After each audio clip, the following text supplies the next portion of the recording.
अस्सलाम वालेकुम dear viewers, असन चैनल ते खुश आमदीद। अज जी हिन वीडियो में असां डिस्कस कंदासीं सिंध असेंबली में न्यू जॉब अपॉर्चुनिटीज़ आयूं आहिनि उन्हनि जे बारे में। ही जॉब अपॉर्चुनिटीज़ तमामु घणी जॉब अपॉर्चुनिटीज़ आहिनि। ग्रेड 19 का BPS 19 का वठी BPS 5 जूं ही जॉब अपॉर्चुनिटीज़ आहिनि।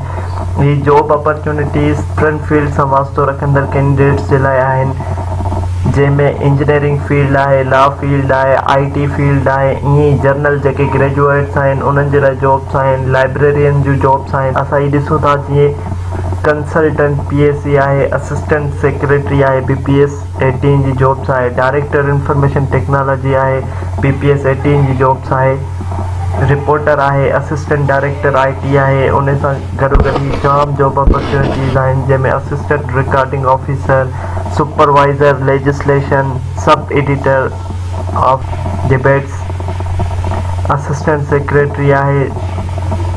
16 17 ग्रेड जूं ही जॉब अपॉर्चुनिटीज़ आहिनि। उन सां गॾोगॾु 13 14 11 12 सभिनी ग्रेड्स जूं ही जॉब अपॉर्चुनिटीज़ आहिनि। त हिन में वधि खां वधि कैंडिडेट्स अप्लाई करे ऐं इन्हनि जॉब अपॉर्चुनिटीज़ मां फ़ाइदो हासिलु करे सघनि था। ही टोटल जॉब अपॉर्चुनिटीज़ 283 आहिनि। हिननि में अप्लाई करण जी ॻाल्हि कजे त हिन में तव्हांखे PTS जी वेबसाइट तां, जेका पाकिस्तान टेस्टिंग सर्विस आहे, www.pts.org.pk ते वञी तव्हां उतां पहिरियों फॉर्म डाउनलोड कंदा ऐं उन फॉर्म में अटैच जेको चालान आहे उहो पे कंदा ऐं तव्हां उहो फॉर्म फिल करे, जेको एप्लीकेशन फॉर्म आहे, along with paid copy of PTS deposit slip जेका आहे उहा PTS जे headquarter 3rd floor Adeel plaza, Fazle Haq road, Billu area, Islamabad में तव्हांखे मोकिलणो आहे। तव्हां फॉर्म डाउनलोड करण जे लाइ PTS जी वेबसाइट ते ईंदा। जीअं ई तव्हां PTS जी वेबसाइट ते ईंदा त तव्हांखे टॉप में नज़र अची वेंदो, click here two apply against existing care opportunity for various vacant post advertised on regular basis इन प्रोविंशियल असेंबली ऑफ सिंध। तव्हां जीअं हिते क्लिक कंदा त तव्हांखे फॉर्म मिली वेंदो।